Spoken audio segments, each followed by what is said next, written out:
Hello everyone, welcome to my channel maths by Mayank. इसके पहले वाले वीडियो में हमने सीटेट से आए हुए जो भी 15 क्वेश्चन थे उसको हमने देखा था और आज ये क्लास तीसरा है। इसमें भी हमने पेपर 1 और पेपर 2 जो भी सीटेट में पेपर 1 और पेपर 2 में आए हुए क्वेश्चन है उसको हम देखेंगे।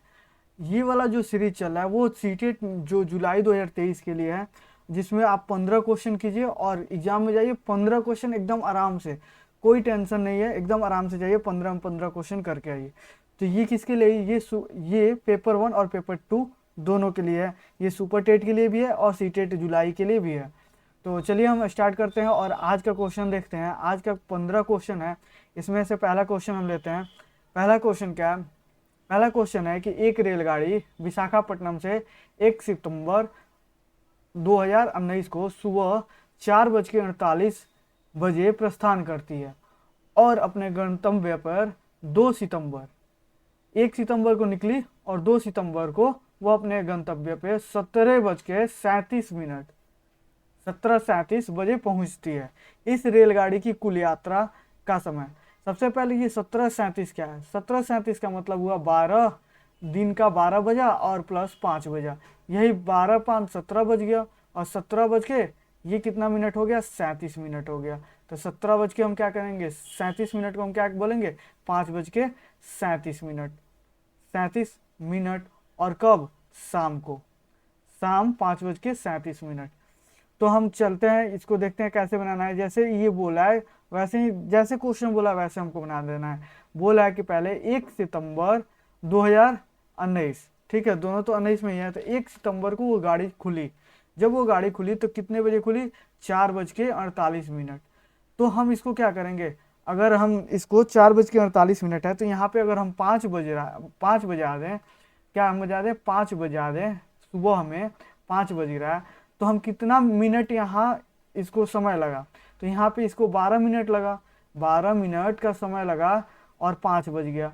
अब जब 1 सितंबर को सुबह 5 बजे वह गाड़ी खुली, मानते हैं सुबह 5 बजे वह गाड़ी खुली, अगले दिन 2 सितंबर को सुबह जब 5 बजेगा तो वह गाड़ी कहाँ? वो गाड़ी अपने गंतव्य के थोड़े से दूर में होगी और उसे कितना समय ले लिया होगा?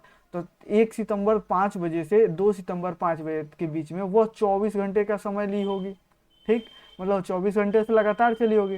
लेकिन कह रहा है कि नहीं, वो अपने गंतव्य पे शाम को 5 बजे 5:37 पे पहुंचती है। जब शाम को 5:37 पे पहुंचती है तो सुबह से लेकर शाम तक के बीच में वो 12 घंटे का समय और लेती है, मतलब 12 घंटे और लगा दी, ठीक, सुबह 5 बजे से लेकर शाम 5 बजे तक।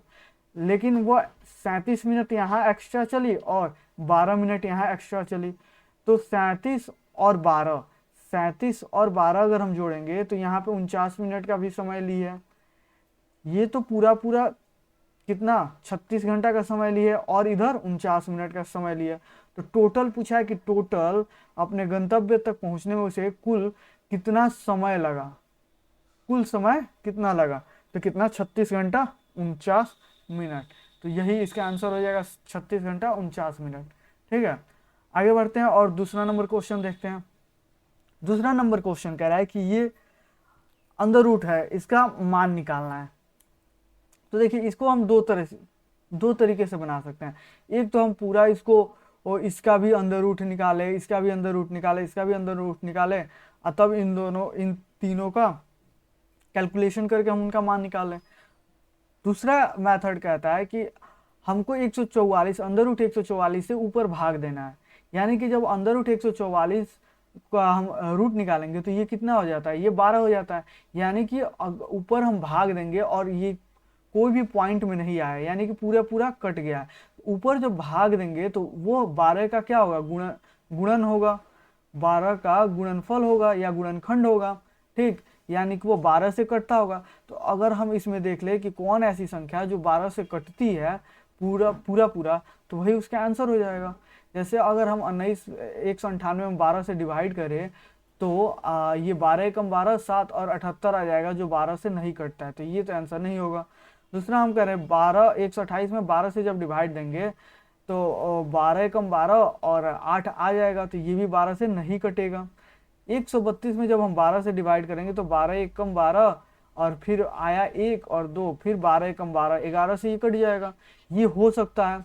उसके बाद 134 में फिर हम 12 से जब डिवाइड करेंगे तो 12 कम 12 आ गया 14, ये भी नहीं कटेगा। तो हमारा आंसर क्या हो जाएगा, हमारा आंसर हो जाएगा 3 नंबर। ये शॉर्टकट मेथड है अगर थोड़ा सा दिमाग लगाएं तो। ठीक, अगर लॉन्ग में जाना चाहते हैं कि नहीं हम पूरा तो इसको बना कर सेटिस्फैक्शन लेना चाहते हैं, तो हम क्या करेंगे, हम करेंगे इसका पहले ऊपर वाले का एलसीएम निकालेंगे। ऊपर वाला का जब स्क्वायर रूट निकालेंगे, नीचे वाला का स्क्वायर रूट निकालेंगे, और इसको हम क्या करेंगे, डिवाइड करेंगे, तब जाके हमारा आंसर आएगा। जैसे अगर हम देखते हैं स्क्वायर रूट कैसे निकालते हैं, जैसे 768 है, अगर हम इसका स्क्वायर रूट गुणनखंड विधि से निकालें तो 768, इसमें गुणनखंड विधि से निकालें तो 4 से इसको ले जाएंगे, 4 एकम 4, 3, 4 9 36, 4 दूना 8। ठीक, फिर ये 4 से चला जाएगा, 4 चौका 16, 4 8 32, फिर ये 4 से चला जाएगा, 4 एकम 4, 4 दूना 8, फिर ये 4 से जाएगा, 4 3 12। ठीक, इतना हो गया। इसका अगर हम निकालें 3 2 6 7, इसका जब हम गुणनखंड विधि से निकालेंगे तो इसका क्या हो जाएगा, इसका सबसे पहले हम देखते हैं 3 2 5 5 6 11 7 18, ये 3 से चला जाएगा, 3 एकम 3, 9 से भी चला जाएगा, 3 एकम 3, उसके बाद 0 उतार देंगे, 3 8 24, 2 3 9 27, 27।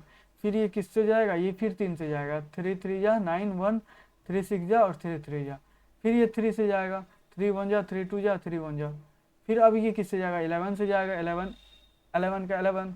ठीक है, 11 11 जा 121। अब ये क्या कहता है कि हम जानते हैं कि अंदर रूट में जो चीज़ें 2 बार होती है वो बाहर निकल के 1 बार हो जाती है। जैसे अगर हम देखें तो इसको अंदर रूट में, इस 768 को हम अंदर रूट में क्या लिखेंगे, 768 को अंदर रूट में लिखेंगे 4 इंटू 4 इंटू 4 इंटू 4 इंटू 3, फिर इंटू है बीच में, और हम 3268 को हम क्या लिखेंगे, 3 into 3 into 3 into 11 into 11 into 11, हम यही लिखेंगे। और डिवाइड किससे कर देंगे, डिवाइड कर देंगे 12 से, क्योंकि 144 का स्क्वायर रूट 12 होता है। जब अंदर रूट में 2 बार आता है जो चीज़, वो बाहर निकल के 1 बार हो जाता है। जैसे ये 4 4 है तो बाहर निकलेगा तो 1 बार 4 आ जाएगा, यहाँ 2 बार 4 है तो ये भी बाहर निकलेगा तो 1 बार 4 हो जाएगा, और जो 1 बार है उसको वैसे ही हम अंदर रूट में लिख देते हैं इंटू में। इधर देखें 3 2 बार है और 11 2 बार है, तो 11 और इंटू 3 2 बार लिख देंगे और 3 अंदर लिख देंगे और 12 का 12 ही लिख देंगे। जब इसको गुना करेंगे तो 4 चौका 16, और ये रूट जब गुना करेंगे तो ये हो जाएगा 3, √3, और √3 जब गुना करेंगे तो हो जाएगा 3, और इधर जब 11 में 3 से गुना करेंगे तो हो जाएगा 33 बाई ये 12।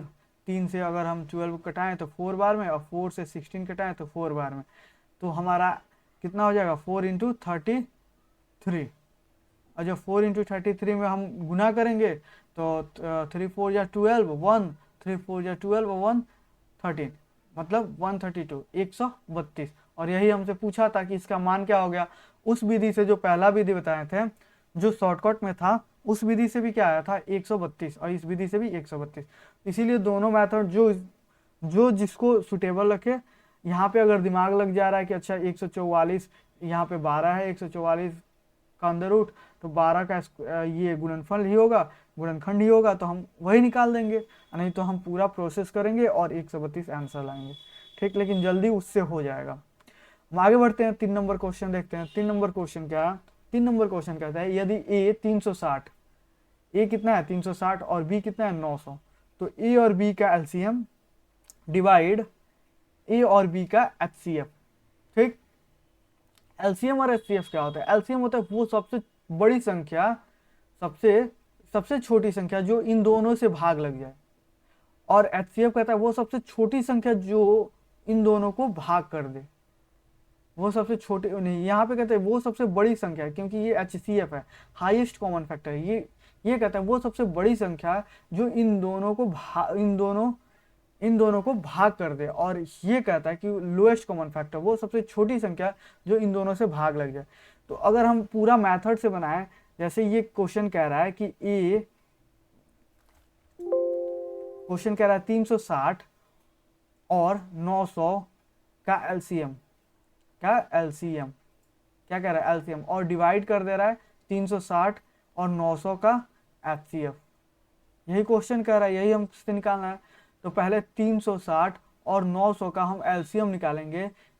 एलसीएम ऐसे ही निकलता है, एलसीएम जब हम निकालेंगे ऐसे, ठीक, ऐसे भी निकाल सकते हैं। एलसीएम निकालेंगे, ये किससे जाएगा, 9 से अगर हम काटें तो ये 9 से जाएगा 40 बार में, 9 से जाएगा 100 बार में, फिर 4 से काटे 10 बार में और 25 बार में, ठीक।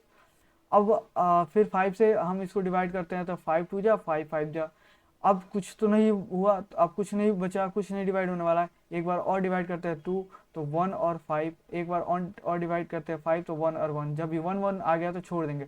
अब इनमें क्या करेंगे, हम इनको गुना कर देंगे आपस में, तो 5 2 जा 10 और ये हो जाएगा 5 2 जा 10 और 10 5 इंटू 4 इज 20 और 20 इंटू 9 180 और 180 में 0, ठीक। तो कितना हो जाएगा 1800। तो इसका एलसीएम क्या हो जाएगा, एलसीएम हो जाएगा 1800, ठीक है। इसको मिटाते हैं और इसका एलसीएम देखते हैं। जब हम इसको मिटा देंगे और यहाँ पे एचसीएफ, ये तो एलसीएम हो गया हमारा, जब हम इनका एचसीएफ देखेंगे, क्या हम देखते हैं, हम एचसीएफ यहाँ पे निकालते हैं एचसीएफ। जब हम एचसीएफ निकालेंगे तो एचसीएफ कैसे निकालते हैं, 360 में 360 से हम 900 में डिवाइड करेंगे, कितना बार में जाएगा, 2 बार में, ये कितना हो जाएगा 720। जब घटाएंगे तो ये हो जाएगा 2 0, ये हो जाएगा 7 और ये हो जाएगा 1, ठीक, 170। जब 170 में हम क्या करेंगे, 117 आएगा नहीं 180 आएगा, ये 10 में से 2 गया 180। जब इसमें फिर 360 से डिवाइड करेंगे तो 2 बार में चला जाएगा, तो यानी कि हमारा एचसीएफ क्या हो जाएगा, यही 180। 180 ऐसा संख्या जो दोनों को डिवाइड कर देगा। तो हम क्या करेंगे, डिवाइड में 180 यहाँ पे रख देंगे, 0 से 0 काट देंगे, 18 से 180 काटेंगे, कितने बार में जाएगा, 10 बार में। तो जब एलसीएम डिवाइड बाई एचसीएफ करेंगे तो हमारा आंसर कितना आएगा, 10, जो कि 4 नंबर इसका आंसर दिया है। तो इसका आंसर क्या होगा, 4 नंबर। आगे हम बढ़ते हैं और देखते हैं 4 नंबर क्वेश्चन। कह रहा है कि यदि 6 अंक वाली संख्या 43x 82y, मतलब 43x 82y, ये 6 अंक की डिजिट है, इसको किससे डिवाइड करना है, 72 से। और जो x और y के स्थान पे आएगा वही x और y का मान यहाँ पे पुट करके मान याद कर देना है। इसके पहले आप जब वीडियो देखिएगा ना तो वहां पे भी यही क्वेश्चन आया था, वहाँ यहाँ पे 6 डिजिट दिया है, वहाँ पे 8 डिजिट दिया था और 72 से ही डिवाइड करना था। तो उस वाले में हमने जैसे किया था वैसे ही सेम इसको कर देना है। 72 किससे किससे डिवाइड होता है, एक तो 8 से डिवाइड होता है, एक 9 से डिवाइड होता है, ठीक। अगर हम देखें 4 3 8 2 और y, यहाँ पे बीच में x, ठीक।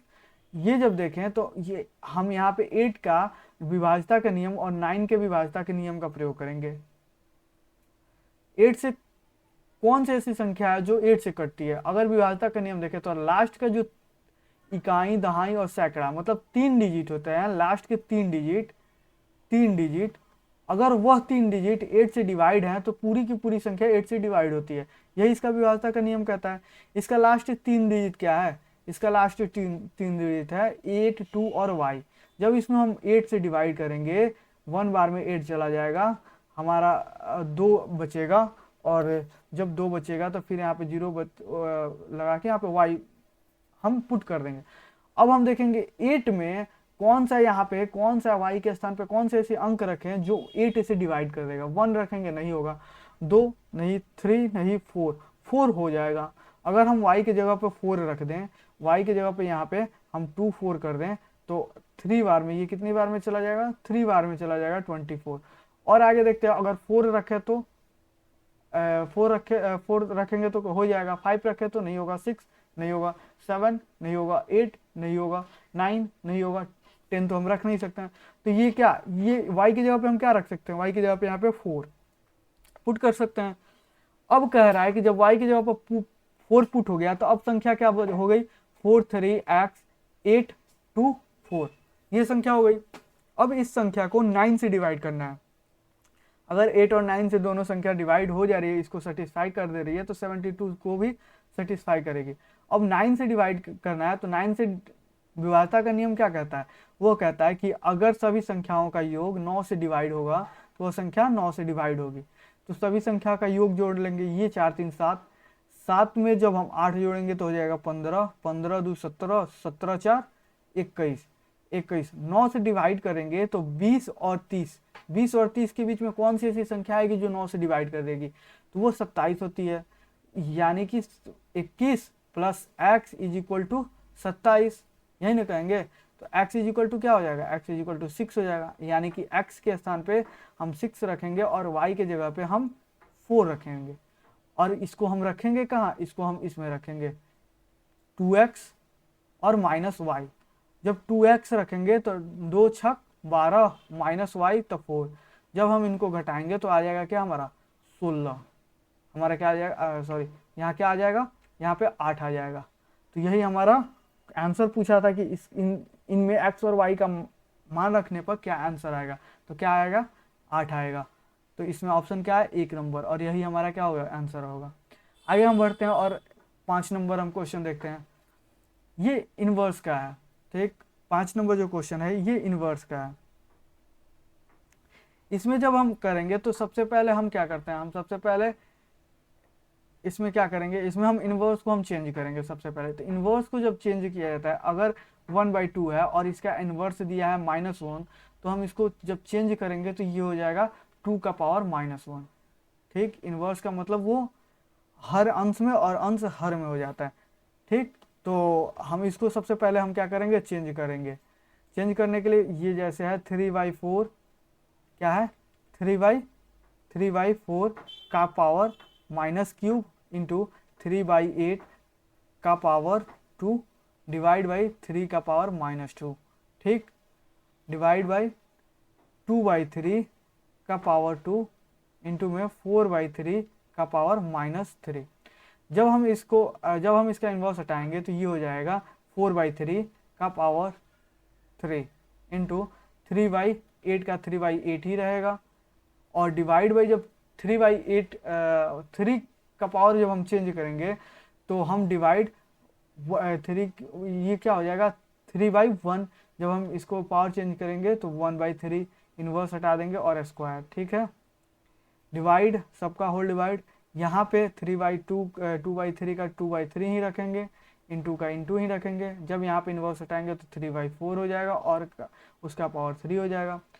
अब हम इसको जब सॉल्व करेंगे तो ये क्या है, ये 4 इंटू 3 इंटू 4 इंटू 3 और इंटू 4 इंटू 3, ठीक। यही ना कह रहा है पावर 3 है तो हम इसको इतना लिख सकते हैं, एकदम लिख सकते हैं। और इंटू इसका स्क्वायर है तो हम इसको क्या लिख सकते हैं 3/8 इंटू 3/8।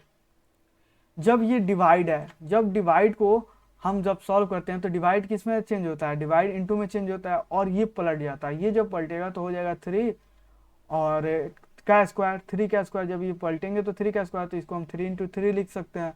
और होल का डिवाइड जब हम करेंगे 2/3, ये स्क्वायर था 2/3 का स्क्वायर, तो 2/3 इंटू 2/3 और इंटू में जब इसको हम लिखेंगे तो इसको हम लिखेंगे 3/4 इंटू 3/4 इंटू 3/4।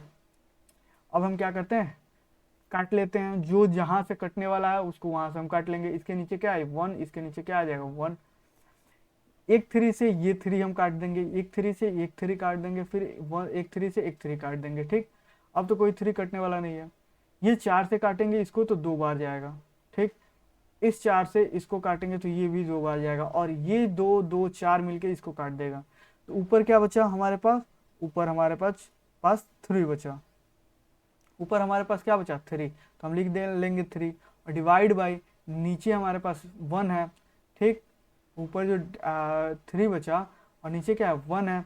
इधर देखें, इधर एक 3 से एक 3 काट लेंगे, एक 3 से इस एक 3 को काट लेंगे, ये 2 2 जा क्या हो जाएगा 4 हो जाएगा, ठीक। नीचे क्या बच गया हमारा, ये 3/16 क्या बचा 3/16, ठीक। जब हम इसको पलटेंगे ये जो 3 था 3/1 है, 3/1, ठीक। जब हम इसको पलटेंगे तो ये हमारा क्या हो जाएगा 3/1 इंटू 16/3, यही हो जाएगा। 3 से फिर 3 काट देंगे, हमारे पास बच क्या गया 16, जो कि आंसर होगा। और यही हमारा ऑप्शन भी दिया हुआ है, क्वेश्चन 3 नंबर, इसका आंसर क्या होगा 16। आगे बढ़ते हैं और देखते हैं 16 नंबर क्वेश्चन।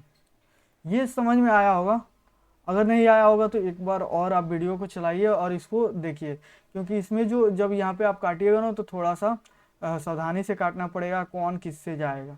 ऊपर नीचे गुना में जब रहता है तो ऊपर नीचे कैंसिल हो जाता है, ठीक। तो इसको आप एक बार और देख के समझ लीजिएगा, ठीक। आगे बढ़ते हैं, 6 नंबर हम क्वेश्चन लेते हैं। 6 नंबर क्वेश्चन क्या कहता है कि कह रहा है कि निम्नलिखित आंकड़ों के माध्य, माध्यक, माध्य, माध्यक और बहुलक का योग निकालना है। इन तीनों को पहले निकालिए, फिर इन तीनों को जोड़ दीजिए। तो हम जानते हैं कि जब भी माध्य, माध्यक और बहुलक निकालना है तो जो भी आंकड़ा दिया होगा उस आंकड़ों को या तो हम असेंडिंग ऑर्डर में सजा लेंगे या फिर हम डिसेंडिंग ऑर्डर में सजा लेंगे। तो सबसे पहले हम सजाना शुरू करते हैं इसको। तो अगर हम इसको क्या करें, इसको असेंडिंग में सजाएं या डिसेंडिंग में सजाएं। तो सबसे पहले हम इसको डिसेंडिंग में सजा लेते हैं घटते क्रम में, या फिर असेंडिंग में सजा लेते हैं, ये सबसे अच्छा रहेगा बढ़ते क्रम में, क्योंकि शुरुआत से हम चलेंगे 1 नंबर 1 2 3 ऐसे जाना पड़ेगा। तो 1 2 3 जब हम बढ़ेंगे तो सबसे पहले हमें क्या मिलेगा, हमें 9 मिलेगा। सबसे पहले हम क्या लिखेंगे 9, उसके बाद हमको क्या मिलेगा 9 के बाद 10 हमारे पास है नहीं, 11, 11 मिलेगा, 11 लिखेंगे। उसके बाद 12, 12 है नहीं, 13, 13 भी नहीं है, 13 है क्या, नहीं 13 भी नहीं है। उसके बाद 14, 14, 14 है, ठीक। यहाँ पे क्या है, यहाँ पे देखिए 11 के बाद यहाँ पे 14 है, 14 को लिख लेंगे। 15, 15 नहीं है। 16, 16 भी नहीं है। 17, 17 यहाँ पे है, 17 को हम लिख लेंगे। 17 के बाद हम क्या लिखेंगे, 19 को हम लिख लेंगे। 17, 17 के बाद हम क्या लिखेंगे 19, 19 के बाद क्या लिखेंगे, 19 के बाद हम 23, यहाँ पे है 23, ठीक। 20 21 तो है नहीं, 22, उसके 23, 23 के बाद हम क्या लिखेंगे 28, और सब एक एक बार है तो सबको एक एक बार लिखेंगे। 28 के बाद क्या है 30, 30 यहाँ पे 2 बार है, एक यहाँ पे 30 और एक यहाँ पे 30, तो 2 बार 30 लिख देंगे, ठीक। उसके बाद 30 के बाद 36, 36 के बाद क्या होगा 48, एक 36, अच्छा यहाँ पे 35 भी है। 36, 36 के 35, 35 के बाद 36, 36, 36 के बाद क्या लिखेंगे 48, ठीक। तो टोटल गिन लेंगे कि आंकड़े कितने दिए हैं और हमने जो इसको सजाया है ये कितने हैं। 1 2 3 4 5 6 7 8 9 10 11 12, 12 आंकड़े हैं। ये कितना डाटा है 2 2 4 6 2 8 2 10 2 12, ये भी 12 है, तो यानी कि सही है, ऑर्डर हमारा सब सही है। अब हम देखते हैं माध्य, माध्य क्या होता है। सबसे पहले हम निकालते हैं बहुलक, ठीक। सबसे पहले हम क्या निकालते हैं बहुलक। बहुलक क्या होता है, बहुलक जो सबसे अधिक बार आया है, यहाँ पे 30, 30 ही एक ऐसी संख्या जो सबसे अधिक बार आई है, तो 30 हमारा क्या होगा, हमारा बहुलक होगा। अब हम निकालते हैं माध्य। माध्य जब हम माध्य निकालेंगे तो माध्य क्या हो जाएगा, माध्य हो जाएगा सभी संख्याओं का योग। इन सभी संख्याओं को जोड़ लेंगे और कितना संख्या उससे डिवाइड कर लेंगे।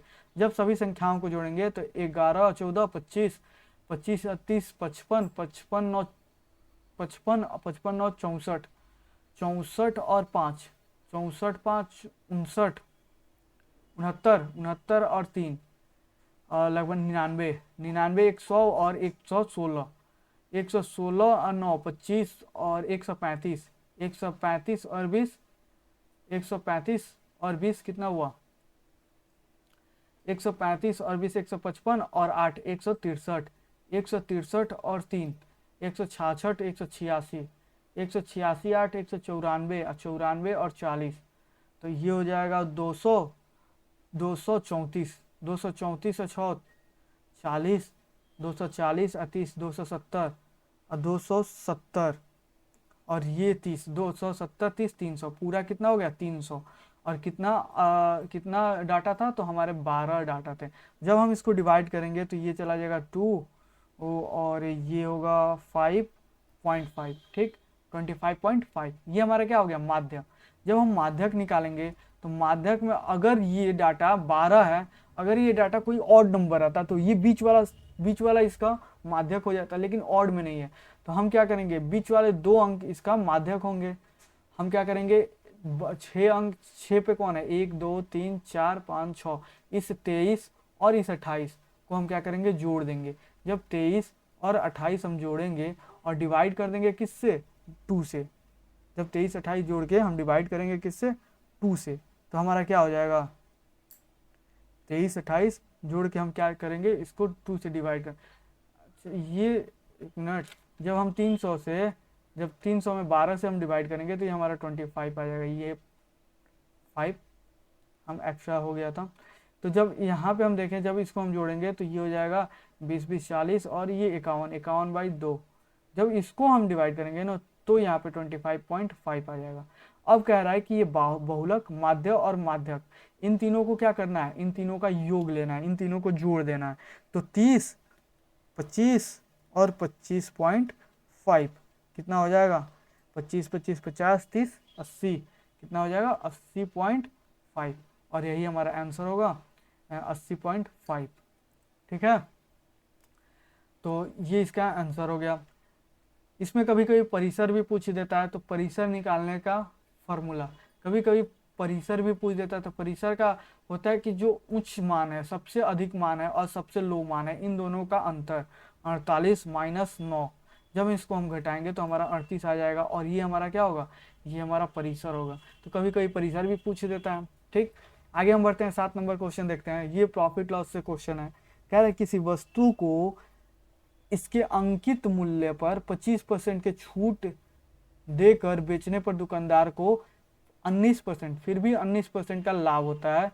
वस्तु का अंकित मूल्य उसके क्रय मूल्य से कितना प्रतिशत अधिक है।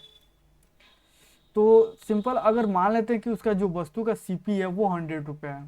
ठीक, अब ये कह रहा है कि वो सीपी पर ही ना उसको लाभ हुआ होगा, तो उसको लाभ कितना हुआ होगा, 19% का लाभ हुआ होगा, यानी कि वो कितना में वस्तु बेचा होगा ताकि 19% का लाभ हुआ होगा। तो 100 का वो 19%, 19 रुपये बढ़ा के बेचा होगा, 19 रुपये बढ़ा के वो वस्तु को बेचा होगा 119 रुपये में, तब जाके उसको 19% का लाभ हुआ होगा। इतना तो ये बोल दिया कि 19% का लाभ प्राप्त हुआ। अब कह रहा है ये जो लाभ है ना, ये 15%, 15% ये क्या हुआ, ये 15% छूट देने के बाद है, घटाने के बाद हुआ है 119 रुपये। यानी कि ये जो एमआरपी हुई होगी, एमआरपी रही होगी, ये एमआरपी 119 से ज्यादा रही होगी, 119 से ज्यादा रही होगी। ठीक, तो अगर हम देखें, मान लेते हैं कि एमआरपी जो है वो हमारी 100% रही होगी, 15% का वो क्या कर रहा है, छूट दे रहा है, तो यानी कि 85% वो वस्तु में बेचा होगा, जो कि यही है 85%। 85% कितना रहा होगा, 85% 119 रहा होगा। और हमको एमआरपी जब निकालना है तो हम क्या निकालेंगे, 100% निकालेंगे। तो एमआरपी जब 100% निकालते हैं तो हम इससे पहले हम क्या निकालते हैं, हम 1% निकालते हैं। 1% निकालेंगे 119 बटा में 85, जब हम 100% निकालते हैं तो हो जाएगा 119 बटा में 85 गुने 100। ठीक, 17 से इसको कटा देंगे, 17 पचे 85, 17 से इसको कटाएंगे, कितना बार में जाएगा, 17 सत्ते 119, यही ना जाएगा। ठीक, 5 से इसको काट देंगे 20 बार में, और कितना हो जाएगा 140। तो हमारा एमआरपी कितना रहा होगा, 140 रुपये। ठीक है, अब बोल रहा है, इतना करने की जरूरत नहीं थी, समझाने के लिए हमने कर दिया। यहीं पे हम काट लेते, 17 पचे 85, 17 सत्ते, ये इसको 100% करना हो 20 से गुना कर देंगे, इसको भी 20 से जब गुना करते हैं तो हमारा 140 हो जाता। बस यही हमारा करना था। ठीक, तो ये कह रहा है कि वस्तु का अंकित मूल्य उसके क्रय मूल्य से कितना प्रतिशत अधिक है, कितना प्रतिशत अधिक है, 100 से 40, 40 अधिक है, 100 से 40, 40 अधिक है, इंटू में 100, इंटू में 100% हम करेंगे जब, तो हमारा क्या आ जाएगा 40%। और यही पूछा है कितना परसेंट अधिक है, कितना प्रतिशत अधिक है, तो क्या कितना होगा, 40% अधिक है, यही हमारा आंसर होगा। आगे हम बढ़ते हैं, देखते हैं क्वेश्चन 8 नंबर। 8 नंबर क्वेश्चन क्या कहता है, 8 नंबर क्वेश्चन कहता है कि यदि एफ भी और ई किसी पंचभुज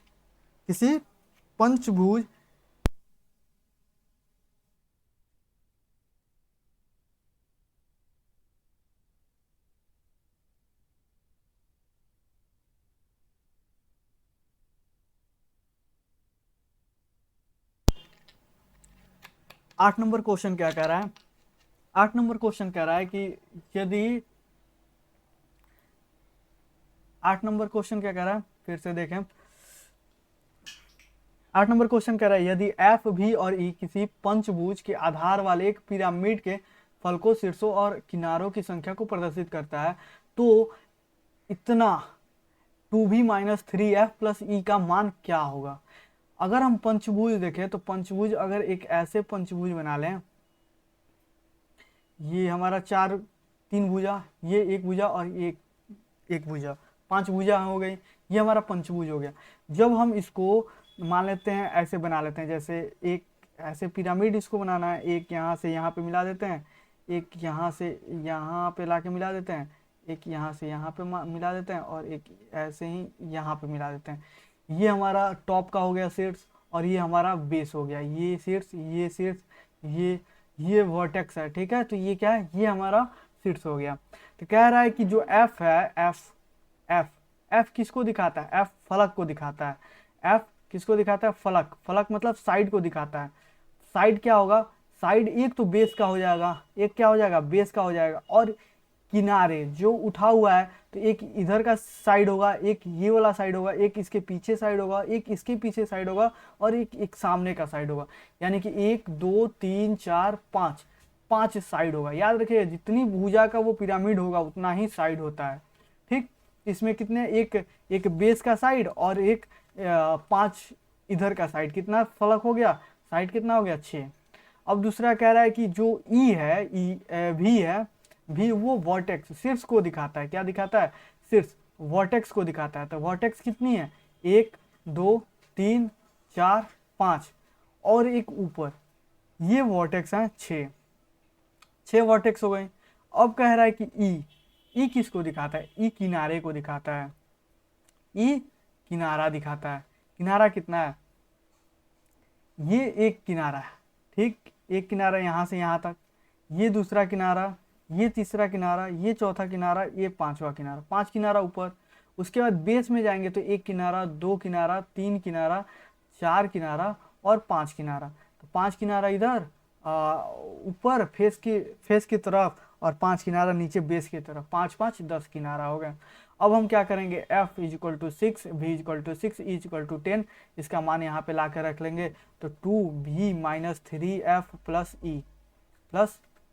ई, जब इसमें हम रखेंगे 2v में तो 2 × 6 माइनस 3f रखेंगे तो 3f, 3 × 6 और प्लस 5 का e का 10 का 10, ठीक है। इन दोनों को गुना करेंगे 12 माइनस इन दोनों को गुना करेंगे 18 प्लस 10 ये प्लस में है, ये प्लस में है। इन दोनों को जब ऐड करेंगे तो 22 माइनस 18, जब हम इनको घटाएंगे तो क्या आ जाएगा हमारा 4, और यही इसका मान पूछा था 4, यही आंसर भी आया हमारा 4, ठीक। आगे बढ़ते हैं, 9 नंबर क्वेश्चन देखते हैं। 9 नंबर क्वेश्चन हमारा क्या कह रहा है कि इतना का मान किसके बराबर है। तो जब हम इसको हम देखेंगे, ये क्वेश्चन है x² - 4, ठीक।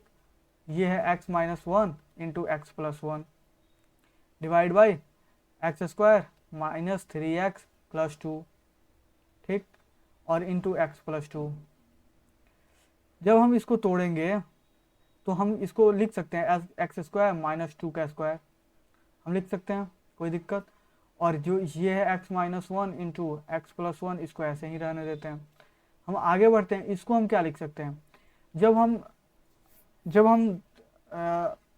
उसको क्या बोलते हैं, समीकरण पढ़ेंगे, द्विघात समीकरण, तो हम इसको कैसे सॉल्व करते हैं, x² - 3x + 2, यही होता है ना द्विघात समीकरण। इसको इसमें गुना करते हैं, कितना, 6x², और इस 6x² को इस प्रकार तोड़ते हैं कि इसको जोड़ने, 2 भागों में इसको हम तोड़ते हैं। 6x² को हम 2 भागों में तोड़ते हैं, इसको हम 2 भागों में तोड़ते हैं ताकि एक भाग और दूसरे भाग में हम जब तोड़ेंगे,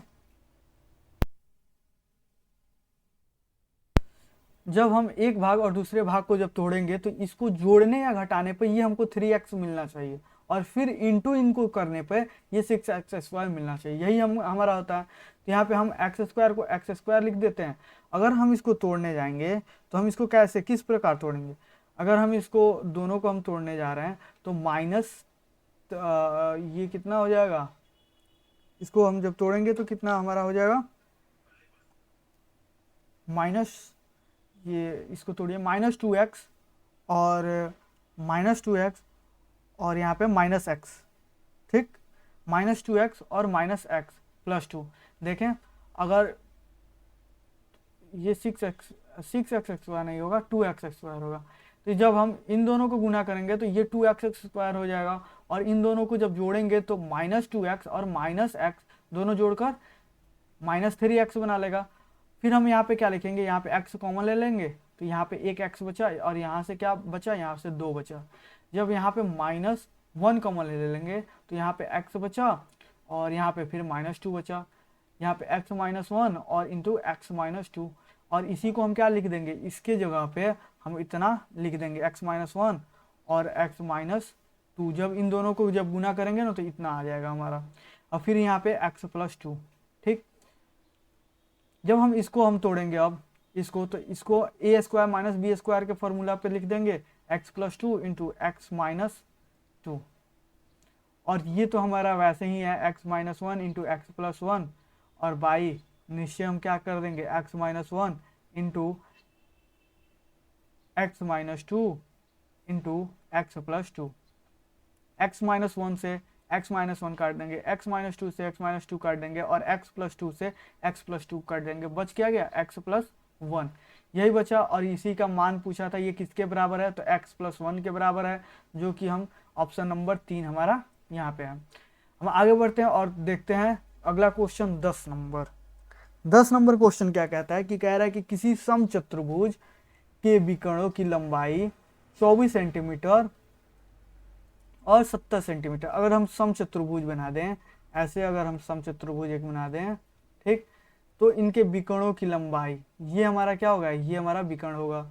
इनके विकर्णों की लंबाई कितनी है, 24 सेंटीमीटर, और ये कितना है, 70 सेंटीमीटर, ठीक है। कह रहा है समचतुर्भुज की भुजा की लंबाई, तो इसका डायरेक्ट फार्मूला होता है समचतुर्भुज की भुजा।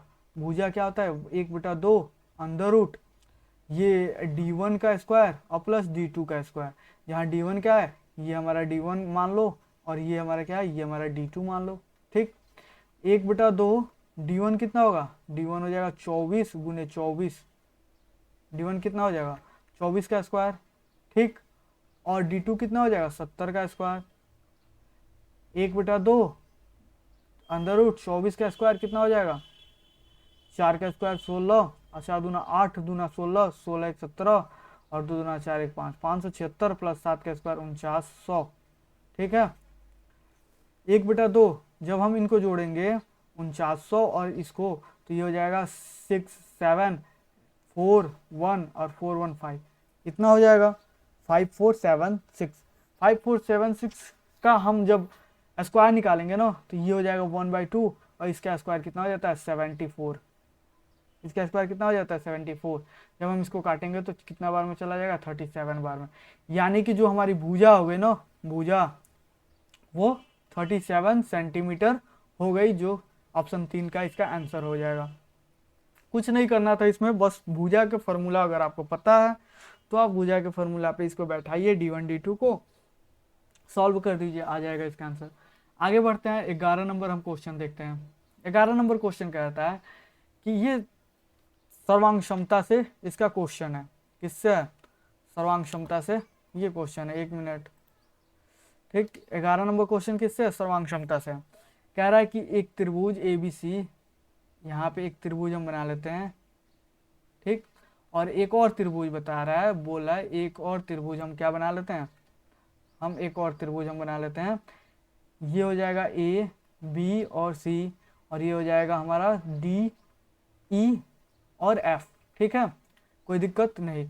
कह रहा है कि AB DE के बराबर है। जो AB भुजा है ये किसके बराबर है, DE के बराबर है, ठीक।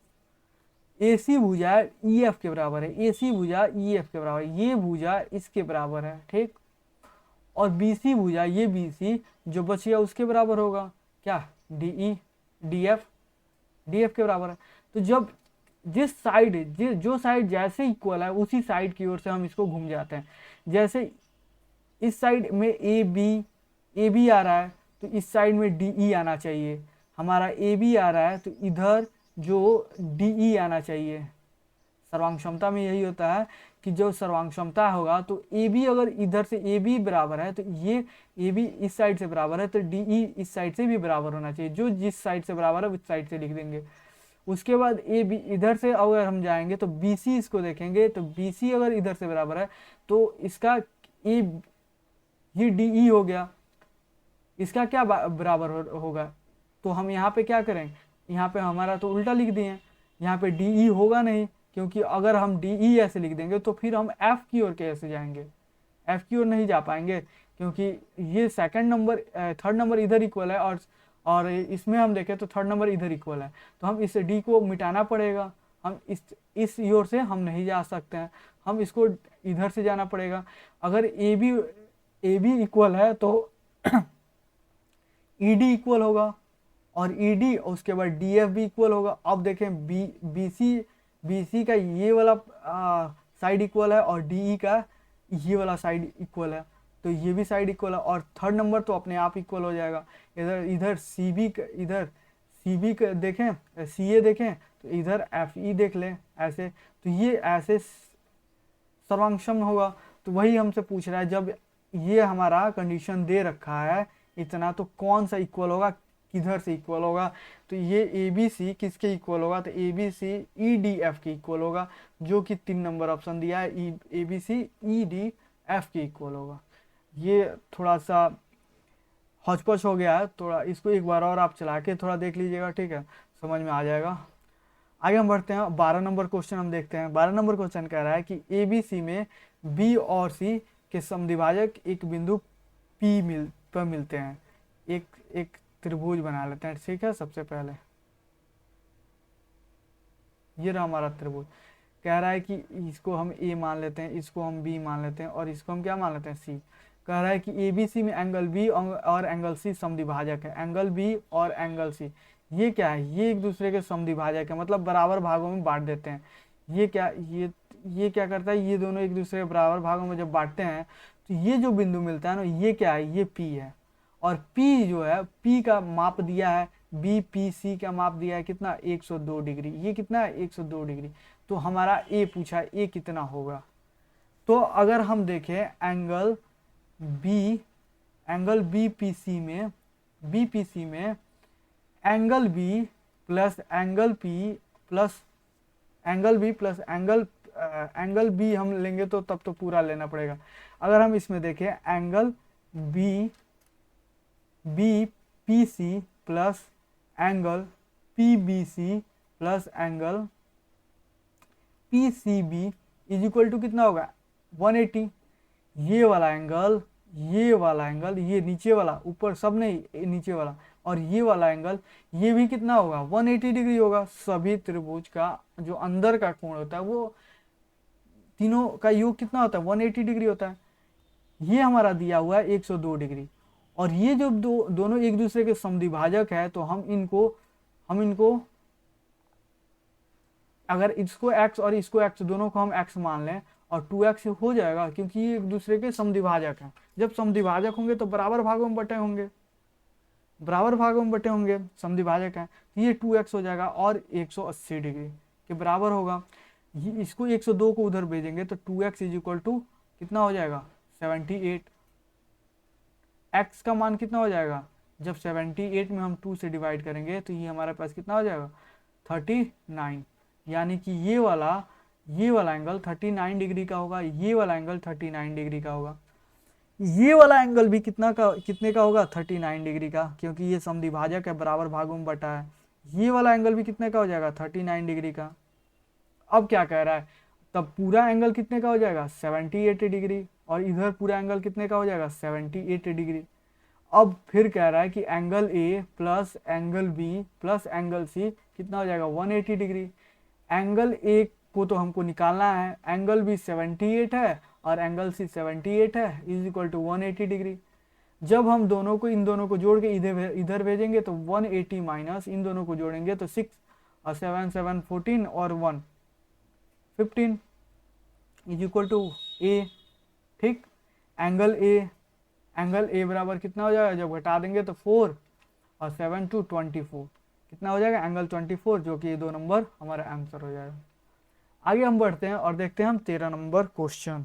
13 नंबर क्वेश्चन क्या कह रहा है, ये वृत्त और वर्ग दोनों के क्वेश्चन से मिला दिया है दोनों को क्वेश्चन को। कह रहा है कि एक तार जो कि वृत्त की आकृति के रूप में है, एक तार है वृत्त जैसा, ऐसे वृत्त जैसा ये तार है, मान लो तार ये वृत्त की आकृति का है, जिसका क्षेत्रफल दिया है 154 सेंटीमीटर स्क्वायर। इस तार को खोलकर क्या कर देता है, इस तार को खोल के एक वर्ग बना देता है, वर्ग ठीक में मोड़ा जाता है। वर्ग का क्षेत्रफल, इसका क्षेत्रफल क्या होगा, जब इसका क्षेत्रफल दिया है यहाँ पे, यानी कि इसको खोलेंगे यानी कि पूरी लंबाई हो जाएगी। तो जब हम क्या करेंगे, वृत्त का क्षेत्रफल क्या होता है, वृत्त का क्षेत्रफल होता है पाई आर स्क्वायर। ठीक, पाई का मान हम कितना रखेंगे, 22/7 आर। आर हमको नहीं पता है और क्षेत्रफल हमको दिया है 154। ठीक है, जब हम इधर आर स्क्वायर इधर रखेंगे तो 154 इंटू में 7 कर देंगे और डिवाइड बाई 22, ये इधर चला जाएगा और 7 इसमें गुना हो जाएगा। जब हम इसमें डिवाइड करेंगे तो 11 से डिवाइड करेंगे तो ये 14 बार में जाएगा, ये 2 बार में जाएगा, और फिर इससे डिवाइड करेंगे तो ये 7 बार में चला जाएगा। जब यहाँ से आर निकालेंगे तो आर एक साथ हो जाएगा, क्योंकि इधर 2 साथ है। आर निकालेंगे, आर स्क्वायर था, इधर जाके क्या होगा, रूट में, यहाँ पे आर जब निकालेंगे तो रूट में 7 इंटू 7 हो जाएगा, एक 7 बाहर आ जाएगा। जो ये 7 आर आया ना, अब ये क्या है, ये वृत्त का क्षेत्रफल से आर आया। अब हम वृत्त का हम क्या निकाल देंगे, परिधि निकाल देंगे, ताकि हमको वृत्त की पूरी लंबाई, स्टार की पूरी लंबाई मिल सके। जब हम यहाँ पे परिधि निकालेंगे तो वृत्त का परिधि 2 पाई आर होता है। 2 को तो 2 रखेंगे, पाई का मान हमारा दे रखा है 22/7 और आर हमारा आ गया 7। 7 से 7 को काट देंगे, हमारा टोटल 44 सेंटीमीटर। और ये 44 सेंटीमीटर क्या है, ये इस वृत्त के चारों ओर जो तार है उसकी लंबाई है, मतलब तार की लंबाई कितना, 44 सेंटीमीटर। और इसी लंबाई को जब वर्ग बना देगा तो वह तार का वह क्या हो जाएगा, वह वर्ग का परिमाप हो जाएगा, अब वर्ग का परिमाप कितना होता है, वर्ग का परिमाप होता है भुजा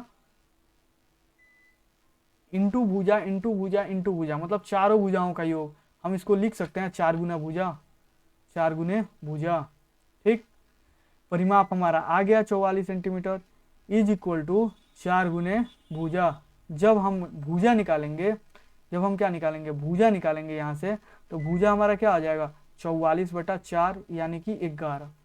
अभी रुकिएगा, अभी हमारा सिर्फ भुजा निकला है, मतलब ये वर्ग का साइड निकला है कितना, 11 सेंटीमीटर। ये भी 11, ये भी 11, ये भी 11, ये भी 11। क्षेत्रफल हमारा बाकी है, क्योंकि पूछा क्षेत्रफल है। तो क्षेत्रफल क्या होता है, क्षेत्रफल होता है भुजा का स्क्वायर। भुजा क्या है, 11 का स्क्वायर जब हम निकालेंगे तो कितना आ जाएगा, 121 सेंटीमीटर स्क्वायर। यही हमसे क्वेश्चन पूछा था कि हमको क्षेत्रफल बताइए। क्षेत्रफल क्या है, भुजा का स्क्वायर। क्वेश्चन बहुत आसान था लेकिन कैलकुलेशन बहुत ज्यादा है। ठीक है, तो इसका आंसर क्या होगा, 4 नंबर 121 सेंटीमीटर स्क्वायर।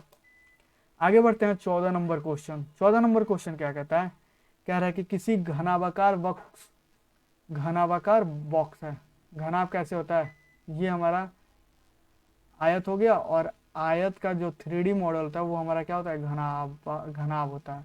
और वर्ग का 3D मॉडल हमारा क्या होता है, घन होता है। ये हमारा क्या है, घनाभाकार है। इसका कह रहा है कि मान लेते हैं ये लंबाई है हमारा, तो लंबाई कितनी है, अगर ये किसमें है, अनुपात में है, तो इसमें सब में एक कांस्टेंट जोड़ देंगे। मान लेते हैं कि जो लंबाई वो 6x है, जो चौड़ाई है b ये 4x है, और जो ऊंचाई है h ये 3x है। ठीक, इसका आयतन क्या होता है, तो आयतन होता है, हम तीनों को गुना कर देते हैं, कुछ नहीं, LBH, यही इसका आयतन होता है। जब हम आयतन यहाँ पे दिया हुआ है 4608 और LBH का मान हमारे पास क्या है 6 इंटू 4 इंटू 3, ये x 4 इंटू 3 इंटू एक्स। तो जब हम इनको गुना करेंगे तो 4 तिहाई 12, 12 छक 72, 72 हमारे पास क्या आ जाएगा 72x, और तीनों को जब गुना करेंगे तो एक्स क्यूब, और इधर कितना आ जाएगा 4608। जब हम एक्स क्यूब निकालेंगे तो 4608 में डिवाइड करेंगे 72 से, 9 से डिवाइड करते हैं, 9 पचे 45, 1 0, 9 एकम 9, 9 दूना 18, 9 से करते हैं 9 72, 8 से काटेंगे 8 तिरिका 24, 8 45, 8 छक 48, 8 से काटेंगे 8 छक 48, 3 8 चौका 32, कितना आ जाएगा 64। जब यहाँ से हम x निकाल लेंगे तो क्यूब रूट 64 कितना आता है 4 का क्यूब रूट 64 होता है। तो यहाँ पे x हमारा क्या हो जाएगा 4। तो अब हमारे पास लंबाई क्या हो जाएगी 6 चौका 24, ऊंचाई क्या हो जाएगी 4 तिहाई 12, और चौड़ाई क्या हो जाएगी 4 चौका 16।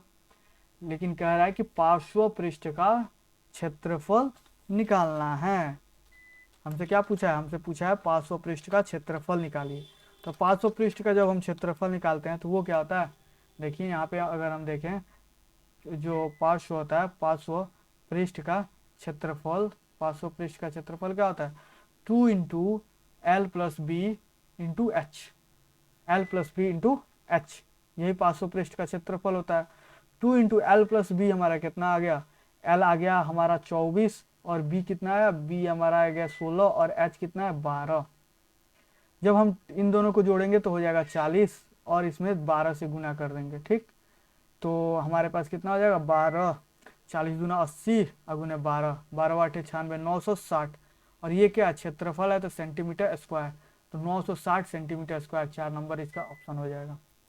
ये सेकंड लास्ट क्वेश्चन था। लास्ट क्वेश्चन हम आते हैं, हमारा 15 नंबर क्वेश्चन है, और ये क्वेश्चन हम देखते हैं। एक लंबवृत्तीय बेलन का आयतन 396 सेंटीमीटर क्यूब है, इसकी ऊंचाई 14 सेंटीमीटर है, बेलन का वक्र पृष्ठीय क्षेत्रफल क्या होगा। यहाँ पाई का मान भी दिया है। बेलन का जो आयतन होता है, आयतन, आयतन क्या होता है, आयतन सिंपल कुछ नहीं, पाई आर स्क्वायर एच आयतन होता है।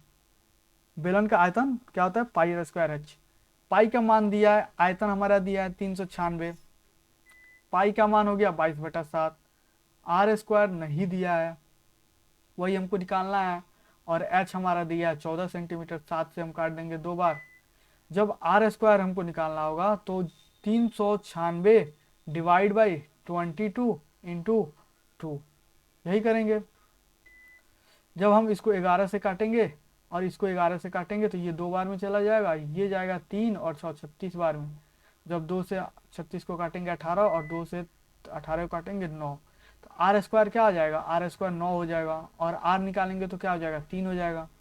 अब कह रहा है बेलन का वक्र पृष्ठ क्षेत्रफल, बेलन का वक्र, इसके पहले क्या पूछा था, इसके पहले किसका घनाभ का था, ठीक। वक्र पृष्ठ का क्षेत्रफल, पृष्ठ का क्षेत्रफल, जब वक्र पृष्ठ का क्षेत्रफल इसका निकालेंगे तो इसका हो जाता है 2 पाई आर एच, 2 का 2, पाई का मान 22/7, आर का मान हमारा अभी अभी निकला 3, एच का मान हमारा दे रखा है 14, यहाँ पे देखिए एच, ठीक। जब इसको हम कैलकुलेशन करेंगे तो 7 से ये चला जाएगा 2 बार में, सबको मल्टीप्लाई कर देंगे, 2 तिया 6, 6 दूना 12, जब पहले छोटा छोटे वाले को मल्टीप्लाई कर देते हैं, और 12 में अब 22 से मल्टीप्लाई करेंगे तो 12 दूना 24, हाथ में आया 2, 12 दूना 24 और 2 26, कितना हो गया 264 सेंटीमीटर स्क्वायर क्षेत्रफल है, तो 264 सेंटीमीटर स्क्वायर इसका ऑप्शन हो जाएगा। तो ये था हमारा लास्ट क्वेश्चन, और आज के सेशन का ये लास्ट क्वेश्चन था। आज के लिए बस इतना ही, अगले सेशन में हम मिलते हैं 15 क्वेश्चन के साथ, तब तक के लिए जय हिंद।